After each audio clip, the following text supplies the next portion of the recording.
Earth, our beautiful blue home, floating in the vast darkness of space.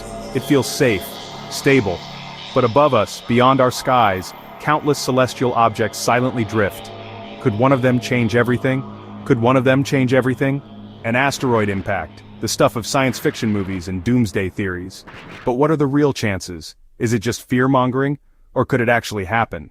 Let's start with the numbers. NASA tracks thousands of near-Earth objects, or NEOs, asteroids and comets that come close to our planet's orbit. The odds of a large asteroid, say, 1 over a kilometer wide, hitting Earth anytime soon? Incredibly low. Statistically speaking, you're far more likely to be struck by lightning, twice, than be affected by an asteroid impact in your lifetime. But improbable doesn't mean impossible. Around 66 million years ago, a massive asteroid slammed into Earth near what is now the Yucatan Peninsula. The impact caused tsunamis, wildfires, and threw up so much dust it blocked out the sun. The dinosaurs, and 75% of life on Earth, didn't stand a chance. Since then, Earth has been hit many times, but mostly by smaller objects. Some burn up in the atmosphere, others create craters in unpopulated areas. In 2013, a small asteroid exploded over Chelyabinsk, Russia.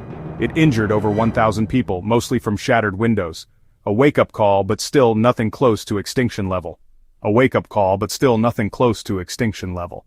So what if we did detect a big one headed our way? This is where preparation makes all the difference. NASA and global agencies are actively monitoring the skies through systems like the Planetary Defense Coordination Office.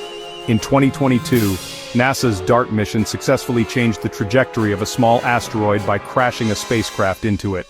A historic first. Other ideas include laser nudging, gravity tractors, and even coordinated nuclear deflection, only as a last resort. The idea of an asteroid hitting Earth is terrifying but not likely. Thanks to modern science, we can now predict, prepare, and possibly even prevent the unthinkable. The sky isn't falling, but we're watching it, just in case.